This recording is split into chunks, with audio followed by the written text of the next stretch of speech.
After a fight, my wife canceled my ticket and left me stranded at Dubai airport, no phone, no wallet. A multimillionaire stepped up and whispered, "Pretend you're my husband. My driver's coming." Then he added quietly, "She'll regret this." I stood at Dubai International Airport, gate 27, watching my wife vanish through the security checkpoint with everything I owned. "You're absolutely nothing without me, David," she'd said 60 seconds earlier, her voice sharp enough to cut through the terminal noise. "A mid-level accountant who peaked at 43. I deserve better than your mediocre existence." Her Chanel bag, the one I'd bought for our 20th anniversary, swung against her hip as she walked. Inside it, my phone, my wallet, my passport, the return tickets, everything. The security guard was already moving toward me. "Sir, you can't remain here without documentation." My throat closed. The medication for my heart arrhythmia was in that bag too. 22 hours since my last dose. I could feel my pulse doing that irregular flutter thing that meant I needed it soon. "I just need to," I started. Then a hand touched my elbow, gentle but commanding. "Darling, there you are."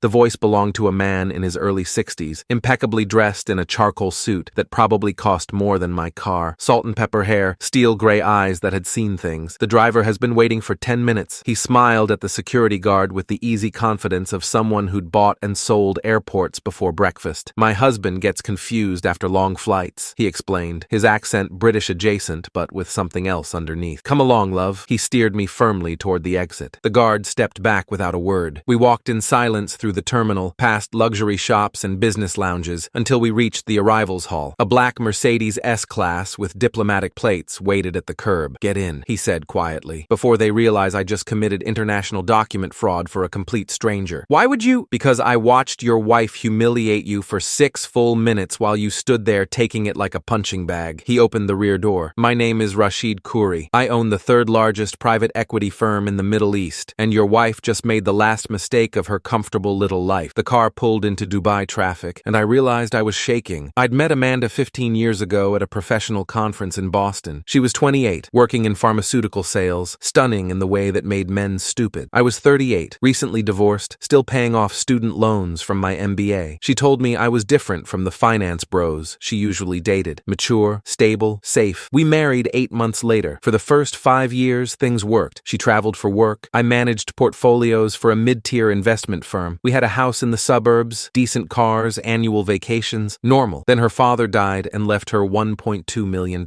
"We should travel more," she'd said the day the inheritance cleared. "You work too much, David. We should see the world while we're still young enough to enjoy it." I'd suggested putting most of it into index funds, maybe buying a rental property, basic wealth preservation. She'd looked at me like I'd proposed burning the money. 6 months later, she quit her job. "I need to find myself," she'd explained. "We have the money. Why are you being so controlling?" The trip started small, long weekends in Miami, a week in Cabo, then Europe, then 3 weeks in Thailand where she needed space and I wasn't invited. I'd told myself it was a phase, that she'd settle down, that the money would run out and reality would return. The Dubai trip was supposed to be our anniversary. 2 weeks, first class, 5-star hotels. She'd planned everything. "You work too hard," she'd said while booking it. "Let me handle the details. Just show up and relax." I should have seen it then. The way she smiled when I handed her my credit card for the booking. The way she insisted on keeping all our documents together in her bag. The way she'd been on her phone constantly in the weeks before we left. Red flags I'd rationalized away because I was tired and she was beautiful, and I didn't want to believe my wife was planning something worse than divorce. In the Mercedes, Rashid handed me a phone. "Call someone," he said. "Anyone who can tell you what's happening back home." My hands wouldn't work right. The heart flutter was getting worse. "I don't remember any numbers. Everything's in my phone." He pulled out a tablet, typed rapidly. "What's your full name?" "David Brennan. I worked for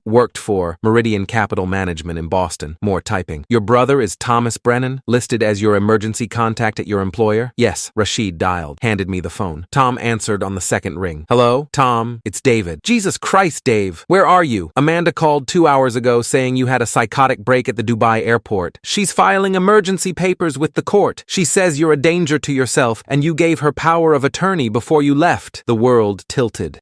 She has documents, Dave. She brought them to my office with her lawyer. Some psychiatrist named Dr. Wesley Chen signed off saying you've been exhibiting signs of dementia for months. They're trying to get you declared incompetent. My voice came out strangled. "I'm 62, Tom, not 92. I don't have dementia." She also cleaned out your investment accounts this morning. Said you authorized the transfers. We're talking about everything, Dave. The retirement fund, the brokerage account, the money market. $2.3 million. The phone slipped from my hand. Rashid caught it smoothly, continued the conversation in that calm, surgical cordial tone. Mr. Brennan, this is Rashid Khoury. I'm an attorney working with your brother. What court is handling the competency hearing? He listened, made notes. I see. And when did she file? More listening. 48 hours ago, meaning the hearing is in. Yes, I understand. He ended the call and looked at me with something that might have been sympathy, if sympathy came with a razor edge. Your wife filed for emergency conservatorship the day before you landed in Dubai. The hearing is scheduled for tomorrow morning Boston time. If you don't appear, the judge will likely grant it by default. Once that happens, she controls everything. Your money, your medical decisions, your housing, your entire life. But I'm here, without a passport, which is precisely why she stranded you here. He leaned forward. Mr. Brennan, my late husband tried something similar 3 years ago. Drained our accounts, filed papers claiming I was mentally unstable, thought my money made him untouchable. He's now living in a studio apartment in Leeds, working at a call center. I have very good lawyers. The question is, do you want to use them? The car pulled up to a glass tower that pierced the Dubai skyline, the Khoury building, according to the discreet gold lettering. Rashid's office occupied the entire top floor, floor-to-ceiling windows overlooking the Persian Gulf, furniture that whispered old money, art that belonged in museums. 3 people were already waiting. David Brennan, Rashid said, meet your legal team. Dr. Sarah Finch, forensic psychiatrist, 17 years consulting with the FBI on fraud cases. Marcus Webb, cybersecurity specialist, formerly with Interpol. And Jennifer Park, criminal defense attorney, currently holding a perfect record on financial fraud prosecutions. Dr. Finch stepped forward first, mid-50s, gray suit, eyes that saw through bullshit. Mr. Brennan, I need you to answer some questions so we can establish your competency. Are you willing to consent to an evaluation? Yes. She spent the next 40 minutes asking me everything from my birth date to complex financial calculations. She made me draw a clock, repeat sequences, explain market theories. When she finished, she looked at Rashid and said one word: bullshit. The diagnosis? He asked. Dr. Wesley Chen signed a declaration stating Mr. Brennan shows signs of early onset dementia based on 6 sessions over 3 months. Except Mr. Brennan's cognitive function is perfect. His recall is exceptional. His analytical skills are sharp. If Dr. Chen actually conducted those sessions, he's either criminally incompetent or criminally complicit. Marcus Webb pulled up his laptop. I've been in your email for the last 20 minutes. Your wife had access to everything. Your work accounts, your bank logins, your medical records. She's been systematically documenting what she calls cognitive decline for 8 months. He turned the screen. Email after email to her lawyer, to Dr. Chen, to her sister. David forgot our dinner reservation again. He's getting worse. Found him staring at the fridge for 10 minutes today. Didn't know what he wanted. He called me Jessica this morning. That's his ex-wife's name. He's losing it. I never forgot anything, I said. We never had those dinner reservations. Of course you didn't, Webb said, but she's been building a narrative, making you look incompetent to justify taking everything. And she got help. He pulled up a bank transfer. $300,000 wired to Dr. Wesley Chen's practice over the past 6 months, labeled as consultation fees for your treatment. I never saw that doctor. The appointments were scheduled during your work hours, Jennifer Park said, reviewing documents on her tablet. You're at the office from 8 to 6, 5 days a week. Your calendar is publicly accessible through your firm's system. Dr. Chen's office confirmed 6 appointments, all during times when you were provably somewhere else. She looked up. Someone went to those appointments, someone who claimed to be you. At 3 a.m. Dubai time, 7 p.m. Boston time, we had our answer. Webb had pulled security footage from Dr. Chen's office building. The man who'd attended all 6 appointments was late 40s, dark hair, Amanda's height. He wore a baseball cap and kept his head down, but in one frame, he'd looked up at the elevator camera. Thomas Moretti, Webb said, Amanda's personal trainer, also her boyfriend for the past 14 months, according to his Instagram account that she's tagged in repeatedly. He showed me the photos. Amanda and Tommy at restaurants I couldn't afford, on a yacht in the Caribbean, in Paris. All the trips she'd taken alone. Let me guess, I said, my voice hollow. He's the one who benefits if I'm declared incompetent. Jennifer Park shook her head. Actually, no. Your wife is the beneficiary. But we found something else. She pulled up a marriage certificate dated 3 months ago. Amanda Brennan married to Thomas Moretti in Las Vegas. She's been married to both of us, I said. Bigamy, identity fraud, financial elder abuse, and conspiracy to commit fraud, Park counted off. And Dr. Chen is facing license revocation and criminal charges for falsifying medical records. He had to know those sessions were fraudulent. Rashid had been quiet, watching all of this unfold with the patience of someone who'd seen it before. Now he leaned forward. David, the hearing is in 11 hours. Even if we get you emergency travel documents, you won't make it in time, but we don't need you there. We need something better. At 6 a.m. Dubai time, I was in a recording studio in Rashid's building. Dr. Finch sat across from me with a full neurological assessment kit. We're going to document everything, she explained. Cognitive function tests, memory assessments, analytical reasoning. I'm going to ask you to explain complex financial concepts, recall specific dates and events, and perform tasks that would be impossible for someone with dementia. The session took 3 hours. She filmed everything. Then Jennifer Park sat down with me. I need you to walk me through your marriage, every suspicious moment, every time Amanda made you doubt yourself, every instance where she controlled the narrative. I talked for 90 minutes straight. The camera captured all of it. The way she'd gradually isolated me from friends, the way she'd made me feel boring, inadequate, too focused on work, the way she'd insisted on managing our finances so I wouldn't have to worry, the way she'd moved money around, opened accounts in both our names, got access to everything. She made me feel crazy for questioning her, I said. Every time I asked about spending or trips, she'd accuse me of being controlling, of not trusting her, of being exactly like her ex-boyfriend who monitored her every move. Classic financial abuse, Park said. Gaslighting combined with economic control. By the time you realized what was happening, she'd positioned herself as the responsible one and you as the unstable one. At 2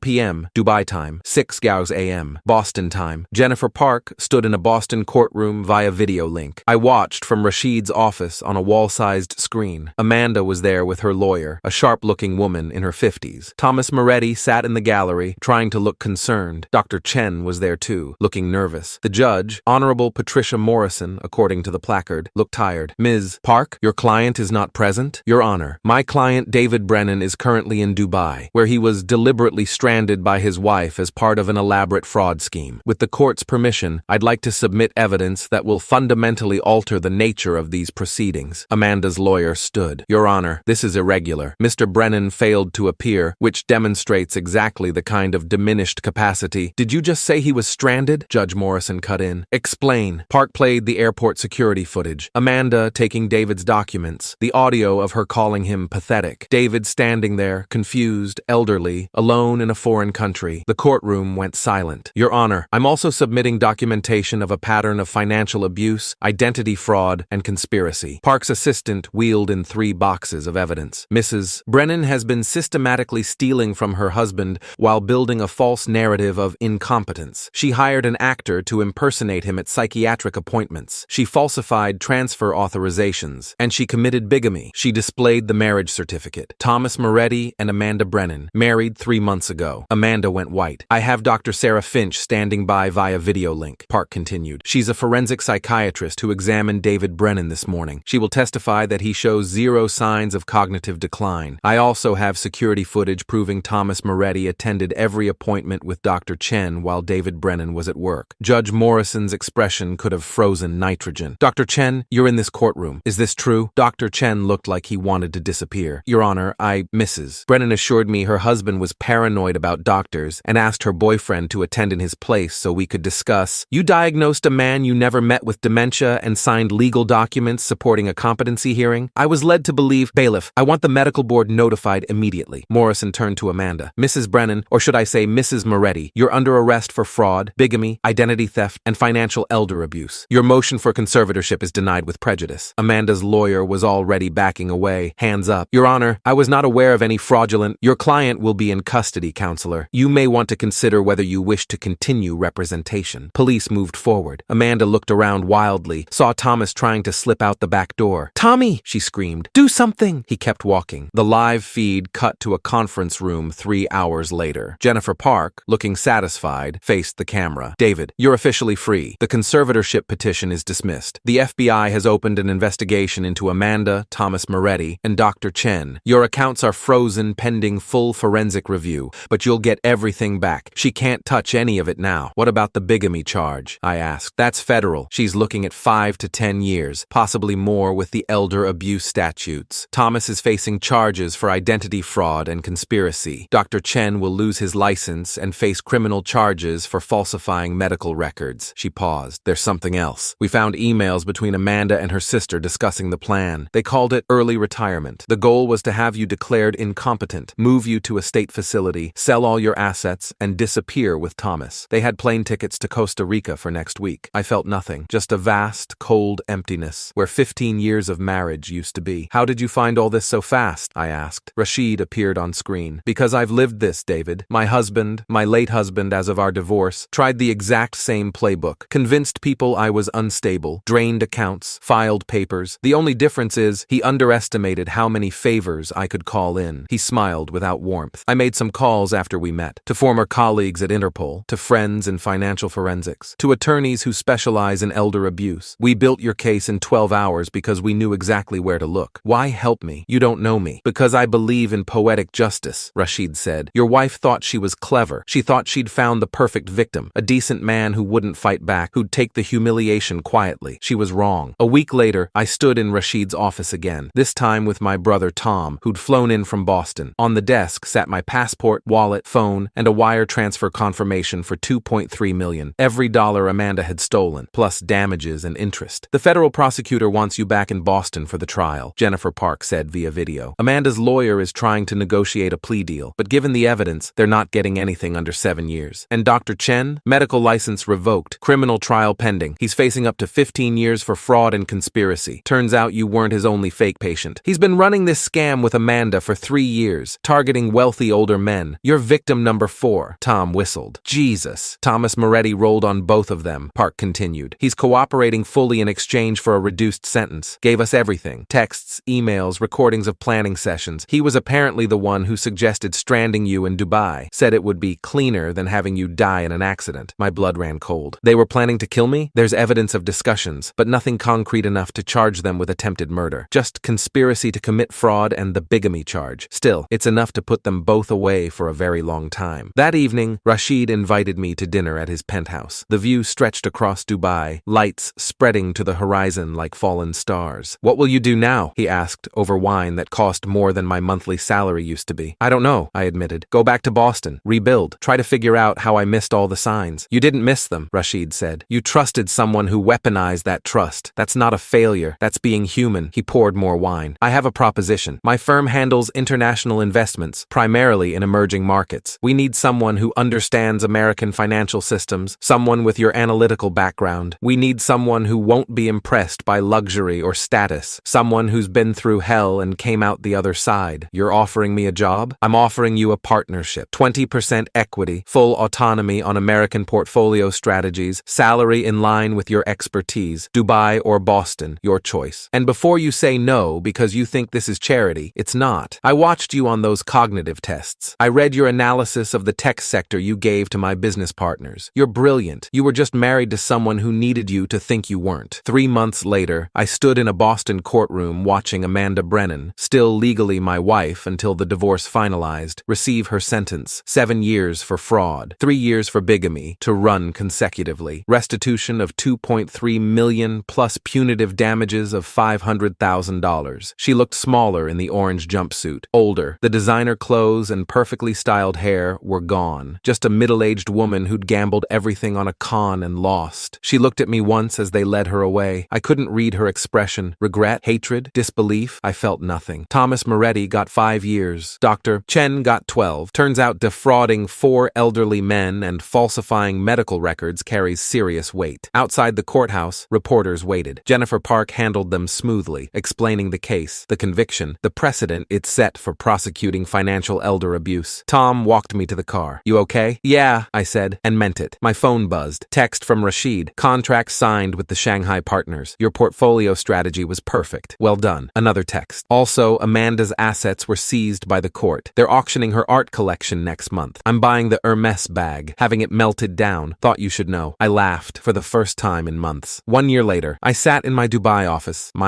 my name on the door, reviewing quarterly reports. Khoury Capital was up 18%. The American portfolio I'd built was outperforming every projection. My phone rang. Unknown number. David Brennan. Mr. Brennan, this is Detective Sarah Walsh with the Boston Police Financial Crimes Unit. We're investigating another case that matches the pattern from your wife's fraud. The victim mentioned your case helped her realize what was happening. Would you be willing to consult? What's the situation? 58-year-old man, second wife, psychiatric evaluations claiming dementia, emergency conservatorship filing. She stranded him in Morocco 2 weeks ago. Sound familiar? Very. We're building the case now, but we need expert testimony about the pattern. You've lived it. Your insight could help us move faster. I looked out at the Dubai skyline, thought about the man I'd been a year ago, confused, abandoned, thinking his life was over. Send me the files, I said. I'll help. Because Rashid was right about poetic justice. Amanda had thought she was clever, that she'd found the perfect victim. She was wrong, and now every con con artist using the same playbook would learn some victims fight back and some victims win.